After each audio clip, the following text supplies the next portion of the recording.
Good morning, good afternoon, or good evening, depending on where you're tuning in from in this world. Welcome to Message to Movement, Winning at Being You. I'm your host, Coach Mills Rogers. This is a space where we have real conversations with people who are using their voice, their experiences, and their purpose to create impact, not just for themselves, but for others. Today, I have the pleasure of interviewing or having a conversation with Kimberly Clark. We're going to be talking about leadership, transformation, and what it actually looks like to win at being who you are without pretending or performing. If you're watching live, feel free to drop where you're watching from in the comments. Now, let's get into it.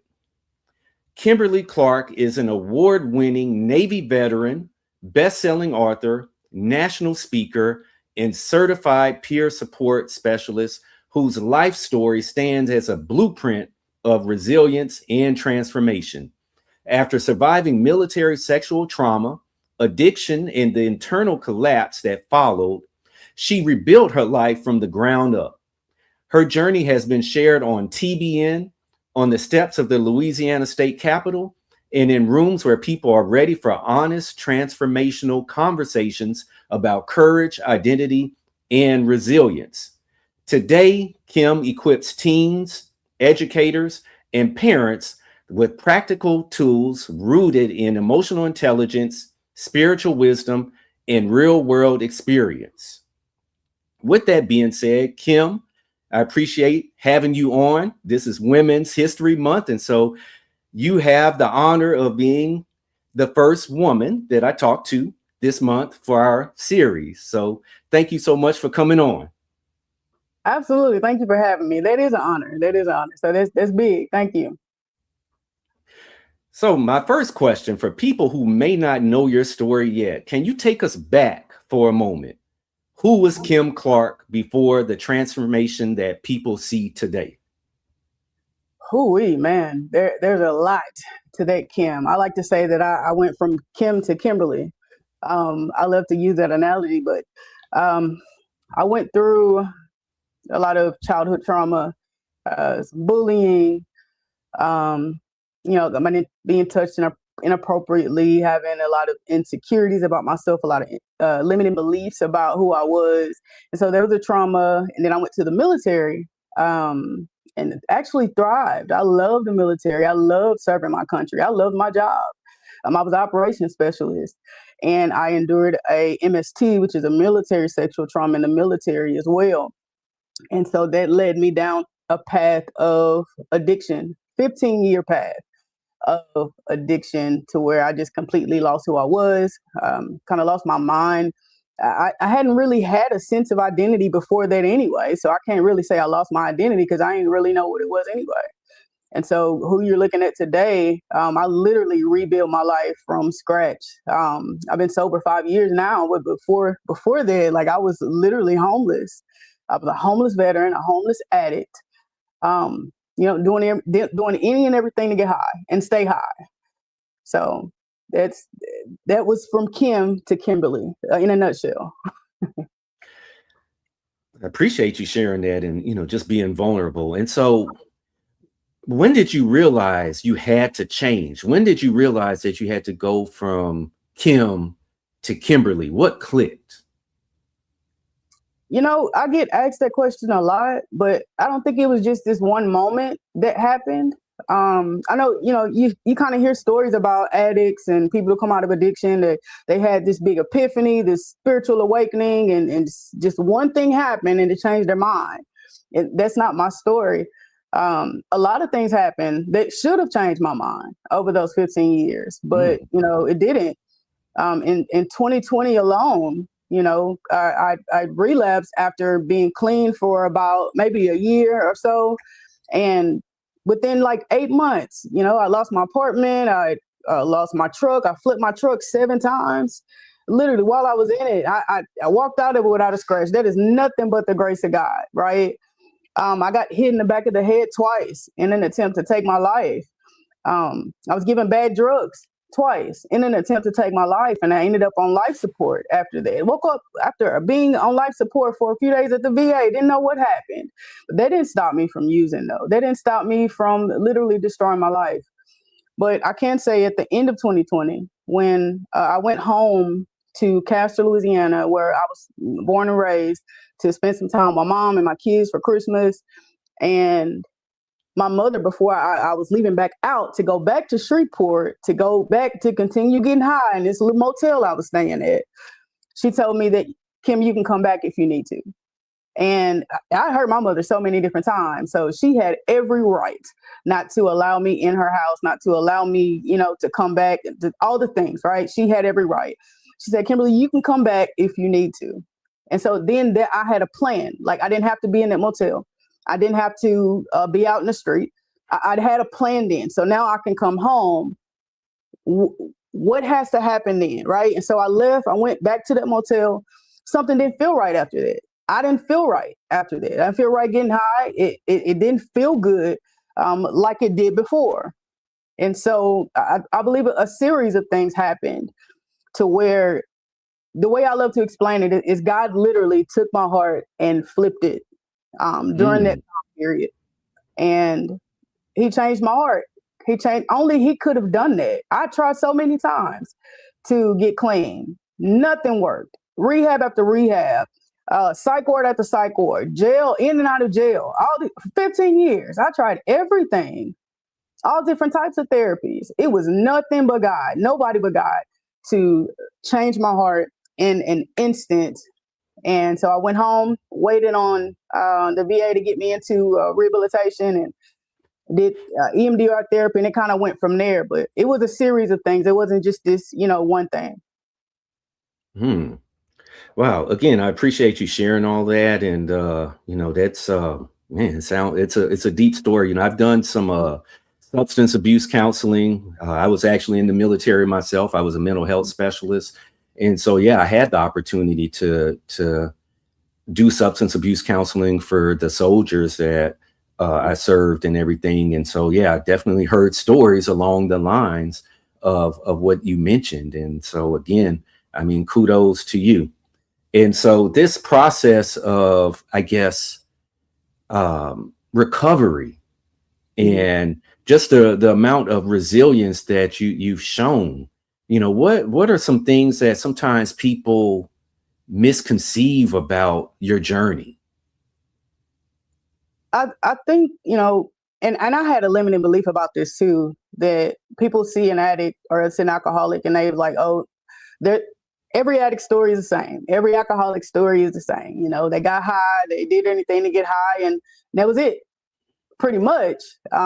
They kind of put us all in this one thing, this one view, that we all have the exact same story. And I think that's the misconception. All of us, literally all of us, even the ones still on the street right now, have different stories.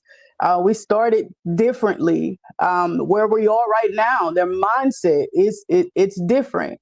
And so I think if you approach every person who's struggled with addiction or alcoholism, the root of it is trauma. If you approach all those people the same way, you won't get a great result. You have to meet people where they are. And in order to meet them where they are, you have to find out where they are. You have to talk to them like they're human. And I think, when people find out that you're an addict, they kind of zone out a little bit, because addiction is looked at as such this nasty, disgusting thing. And you do nasty and disgusting things for your addiction. And so, if we can humanize people who struggle with addiction and learn their story, what makes them keep going back out and getting high? What traumatic event happened to you that you keep replaying in your head? What do you keep running from? We can humanize them, then we can help them. So now where you're at, you speak to students, you speak to parents, you speak to educators. Mm-hmm. How did you get from that dark place of the depths of your addiction to where you're at now? What did that journey look like? Like, once you made that commitment in your heart, like, man, I'm done with this. how did you go from there to what you're doing now? I think, well, to sum it up, like I just kept being obedient to God, right? I just kept being obedient to God. And you're gonna hear me say that a lot. You're gonna hear me, talk about God a lot. Faith is the biggest part of my life, the most important part of my life. And I kept being obedient to God. When I came home, as I said, to my mother's house and waited on to get into a rehab in Opelousas, Louisiana. It was a rehab strictly for veterans. I went down there for, I believe it was 90 days, and I was introduced to EMDR therapy, and that therapy literally changed my life. And what it is, it's a type of therapy to where they focus on one trauma at a time, and they get you through that trauma. And I don't know the science behind it. I'm not going to pretend that I do, but it rewires your brain to where you're not overwhelmed by that trauma. When you think about it, you're not dwelling on it all the time. You're not trying to run from it. It doesn't consume you anymore.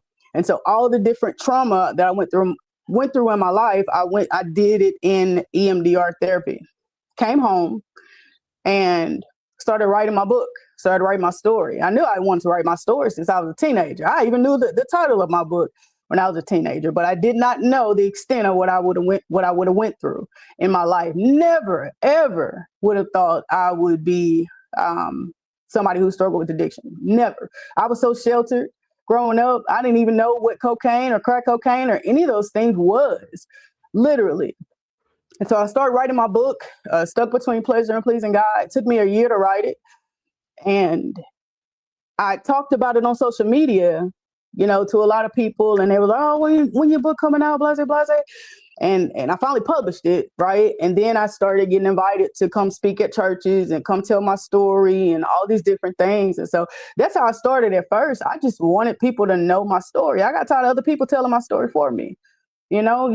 People tell how they experienced you, what they saw you doing. They love to keep you where you were. I was about to ask you that. Like, yeah, how has that been? Where do people, because I had another guest, they had a similar story to yours, and I asked them, like, hey, how have people accepted the new you? The you that you are now compared to what they knew before? Well, I mean, now it's a whole lot better. The whole narrative has changed now. And I believe that happened because of consistency. I was consistent. I did what I said I was going to do. My word is law. If I say it, I'm going to do it.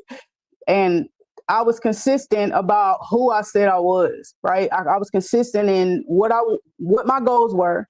And I went after them. I just did it. And so the whole narrative has changed because of my consistency. Because, I just stayed consistent. So I believe that, I don't believe literally the whole narrative has changed. I've mentored people who looked down on me when I was in my addiction. I've mentored them. I've mentored their children because their children fell into the life of addiction, right? And so that kind of gives you a view of how much the narrative has changed since then, for sure. So obviously, you've been healing. And so what does the healing process entail? And let me ask you this, though. Does it really ever stop? Does the healing ever stop? No, it never stops. It never stops. You never stop growing. You never stop learning. I would advise everybody, do not always remain coachable. My bishop says that all the time. Are you coachable? Remain coachable. Keep your heart open to learn more, to receive more. You have to. You will never stop healing because we will never reach perfection. So we have a life that's going to always come up. We're going to always deal with things that are too big for us, right? And so we have to always be learning something new. We have to always be willing to be wrong. I will apologize in a minute. My heart, I'm always willing to search my heart and see, like, was I wrong in doing this? Was I wrong with the way I said this to this person? Could I have said it a different way? Could I have done this a different way to where they don't, have to feel this way? Because I don't never want to intentionally hurt somebody or, betray somebody or do something like that. Right. So I'm always open to learn how to be better, treat people better, and just be a better example, period. And so getting to your current work, you now work with teens, educators, and parents. What are you Mhm. seeing young people struggle with the most these days? Their identity, their identity. They want to be liked. They want to be liked, and so they do whatever they feel like the crowd wants them to do. They want to be liked. They're insecure. There's a lot of confusion around it. It all boils down to their identity. With staff and parents, I believe, and it's funny because I found this throughout all leadership.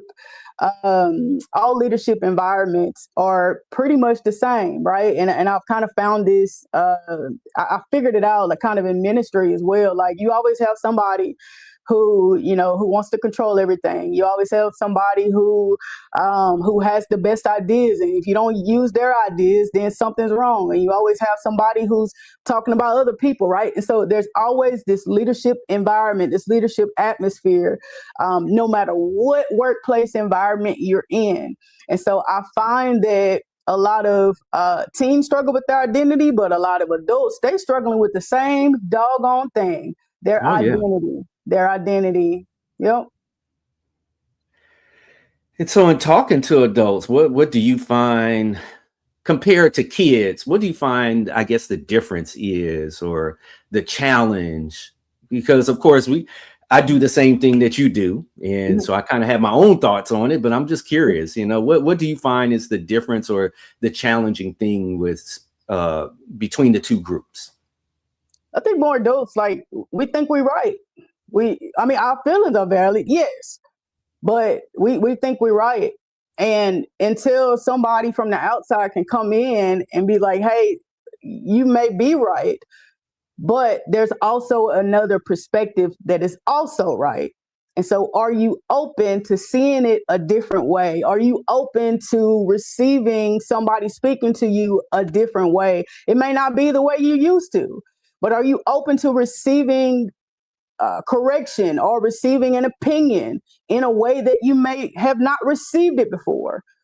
And I think, with adults, we stubborn, man. We stubborn. We want things the way we want them, and it takes love. You have to come from a place of love to speak to adults, because man, if you don't, they gonna see it right then and there. You have to come from a place of love, come from a place of you knowing what you talking about, right?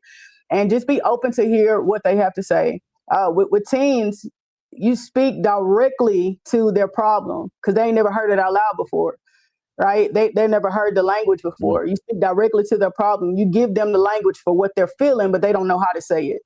And I think that's the difference between the two. Okay, very insightful. And that all relates to one of the topics that you're an expert in, emotional intelligence. Mhm. And so, why do you believe that skill is so important right now, especially when you talk about adults?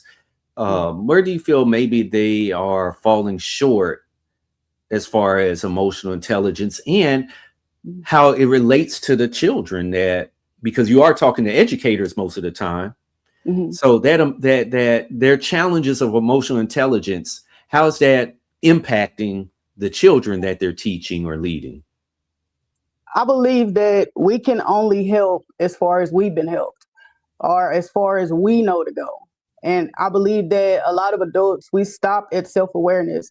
This generation, like, we know how to diagnose ourselves because there's so much information out here. Information is free and it's easy to get. Information doesn't sell. Only transformation does, right? And so they have so much information. They know what's wrong. They can call it. They can tell you, what they're diagnosed with, what they believe they diagnosed with, what they think is wrong with them. That they can tell you that, but they stop at self-awareness.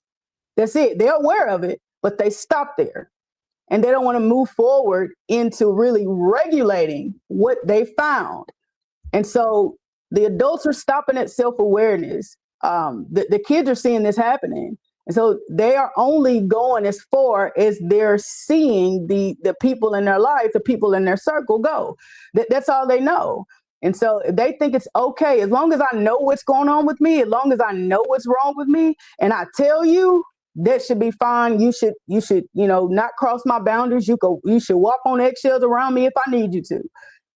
But they stop at self-awareness and they don't go past that awareness into the actual transformation, into the actual change, because that takes work. It takes work. Mm-hmm. And one of the things I always said is, we talk about SEL and everything for kids, but I'm like, a lot of times the adults in the building need it more than the kids, because, if we're real, being an educator, it's extremely challenging. You're dealing with, 25 personalities in front of you every day for every period. And of course, if you're teaching at the secondary level, okay, you're going to have 25 different people in your class 6 times, 7 times a day. And so, yeah, it takes a certain level of self-awareness to be able to handle those kids every day. And oftentimes, nobody's perfect. Right. Nobody's perfect. No adult is perfect. And so we have to do a lot of self-work with that. Right. Right. Absolutely. Yeah. Absolutely.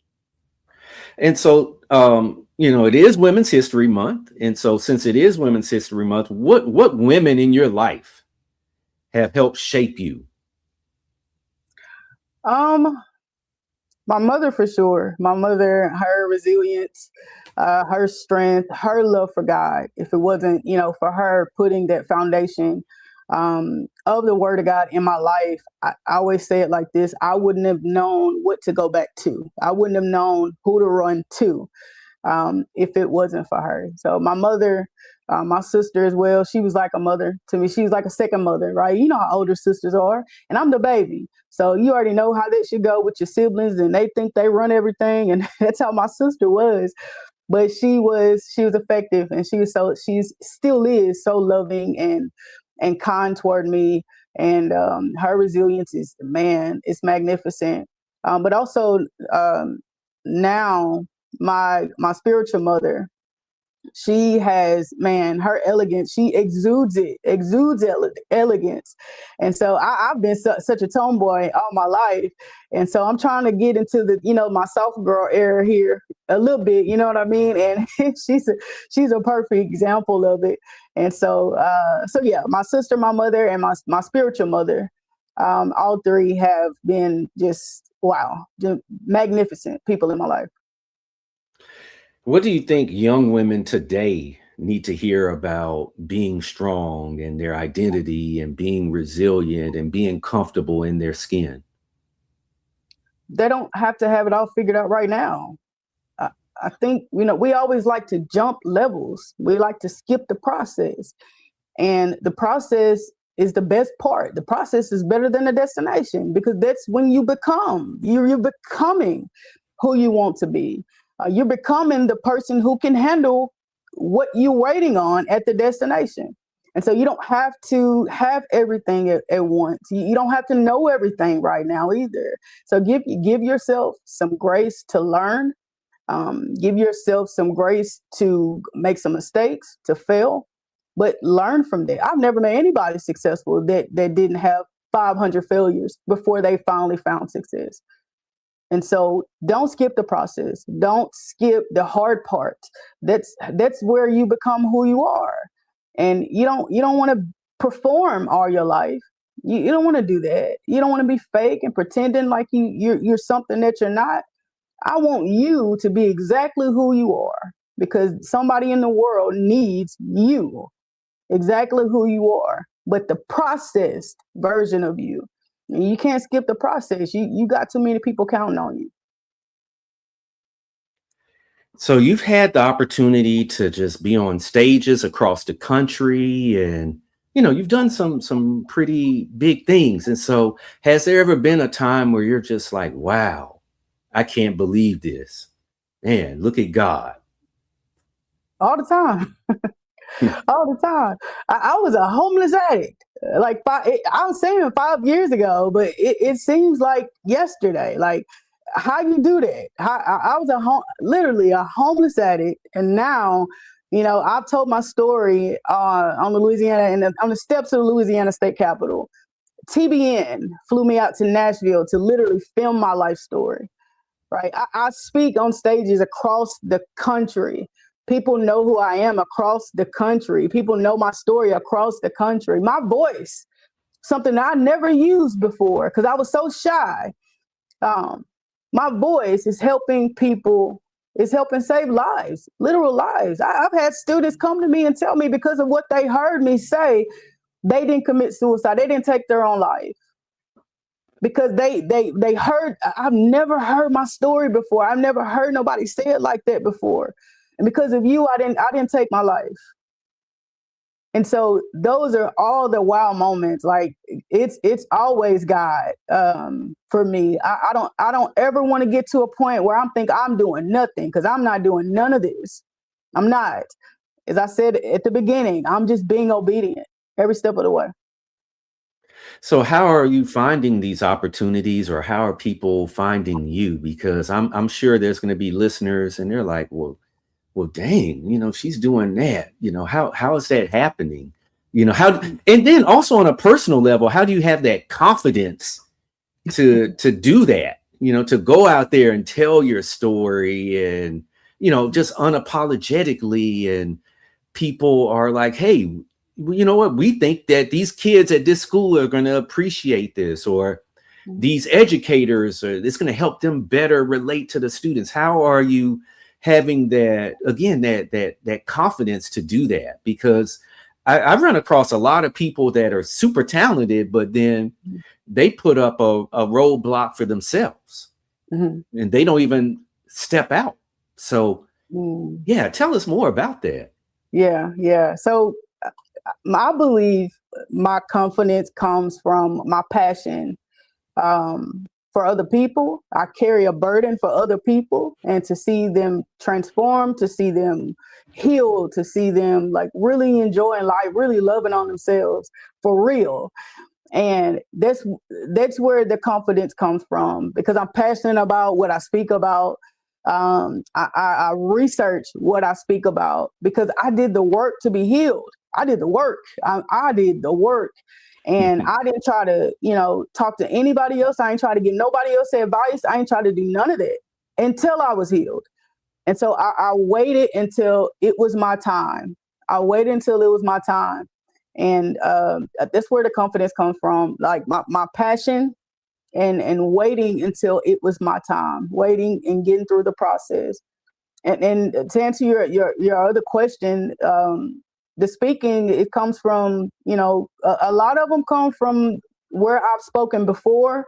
I'm still getting, speaking engagements from that, or people who see me on social media, or even I do my own outreach. I have a virtual assistant who does outreach for me weekly as well. And so it comes from a lot of different places. You got to have a lot of moving parts at all times, building a business, any business. And so I'm definitely, I have a lot of moving parts going on. So you've lived through some pretty difficult experiences, and obviously you've come out stronger and on the other side. What is a piece of wisdom, advice that you carry now that you wish you had known earlier in life? Like, don't be transactional. And I'm gonna say it like this. You having the heart that you have, and I know somebody who's listening to this, that the person who will receive this will receive this.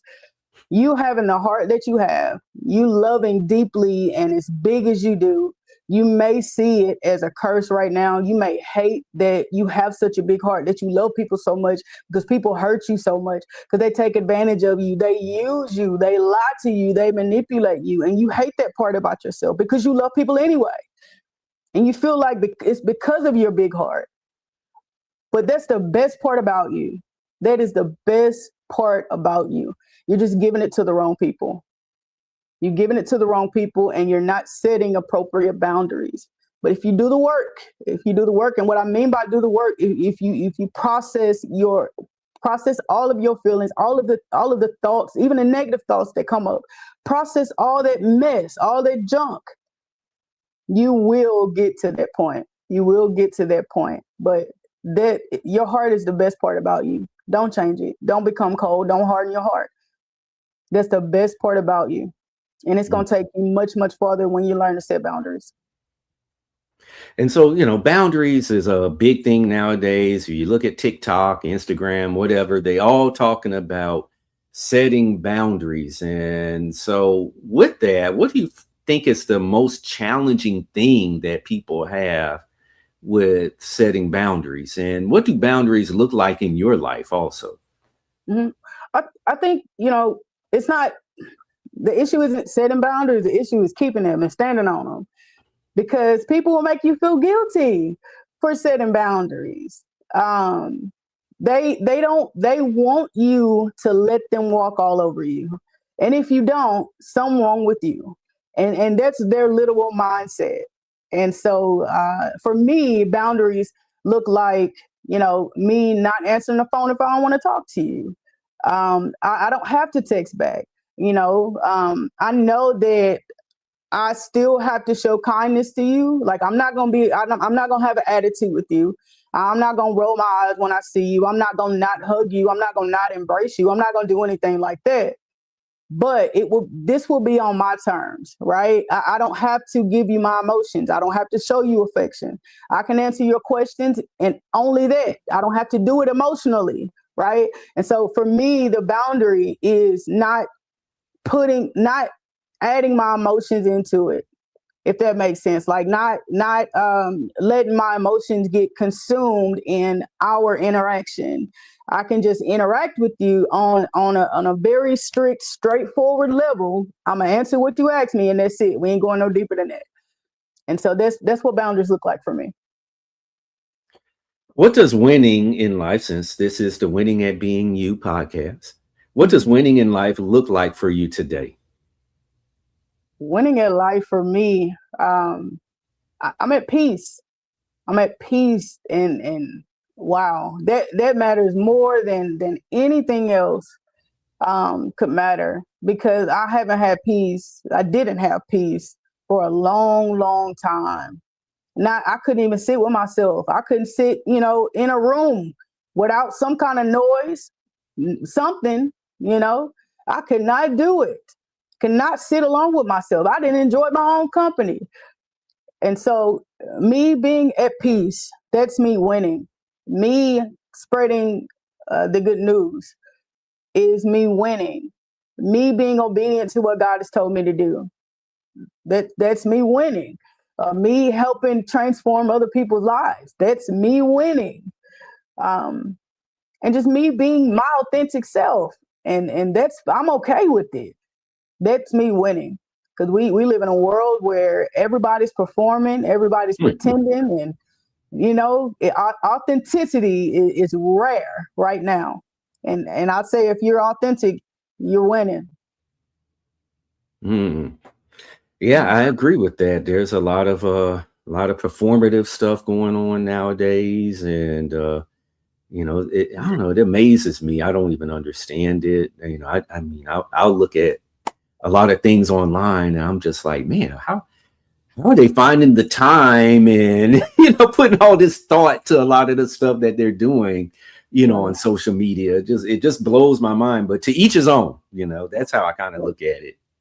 So for someone that's listening right now who feels like they're just surviving in life, and I'm sure you would say that you've been in that position where you just feel like you're just surviving instead of living it, what would you want them to understand about their own potential and their future, and how they can start changing their life? Mm-hmm. Well, it all starts with honesty. Like, everything starts with honesty. Until you can get honest with yourself, honest with, another person, honest with God, nothing will change. I remember, being in survival mode, lying to myself about how I really felt, saying, oh, that didn't hurt me. No, they didn't just play in my face. They didn't just win against me, because I didn't want people to win. I didn't want people to play in my face. I didn't want people to get one up on me. And so I would lie to myself about what hurt, and I would say it didn't hurt and pretend like it didn't when it did. And until I could tell myself this did not feel good, right? I didn't like the way that made me feel. I couldn't make myself feel differently. I couldn't change how I regulated that emotion until I was honest about that emotion, right? And they say you can't change it until you name it, or you can't tame it until you name it, right? And that's so true. You have to name it, and you have to be honest about naming it. So honesty is always your first step. Honesty. You have to be honest with yourself about what's going on. And then you can be processed, right? Be processed on to the next step. And all that means when I say be processed is you sit down, understand what your trauma is, what your insecurity is, what your limiting belief is. Write it down if you have to. Figure out what that is and sit with it. Feel it. Just feel it. It won't consume you. It won't. I know it feel like it will, but it won't. It won't take you over. Just feel it and come out on the other side of it, and then help somebody else. Man, this was all so good. And so, Kim, what do you have? We're getting close to the end, unfortunately, but I mean, gosh, such wisdom. What do you have coming up? What should people be on the lookout for from you? And yeah, what do you have? Okay, so I'm just doing more national keynotes, more keynote opportunities, period. I'm building out some programs for teens, but aside from, teens, parents, and staff, I'm also working on, faith-based side with women who struggle with some of the same things I've struggled with, some of the same things we talked about today. And so I've built a community. I'm building more digital products, things like that. And so yeah, I have a lot of things I'm working on now that's available now, like on my website. And then I have some more things coming down the line so that, I don't have to go out and get a flight for you to experience the gift God has given me, that I want to meet people, literally meet them where they at. So. Where can people connect with you and learn more about your work or your services or your products? Absolutely. So you can go to my website, KimberlyClarkSpeaks.com. And on every social media site, I'm at Kimberly Clark Speaks. So, yep. Okay. Man, this was wonderful. And again, I appreciate you coming on the show. Women's history, and I think this is a great way to kick it off. Such a great story that I know women and men can relate to. So I truly appreciate you coming on. Absolutely. Thank you. I had a wonderful time with our conversation. Thank you so much for having me. It was an honor. Yeah. Thank you. Yeah. And this is, by the way, this is my Louisiana homegirl. Just found out, she lives up in Shreveport. I'm originally from a little small town, Ville Platte, close to Opelousas, where you were at. So yeah. Pretty excited about that. And so again, I appreciate you coming on. And so with that being said, change happens one person at a time, 1 second at a time. Can't wait to see y'all again. Let's go.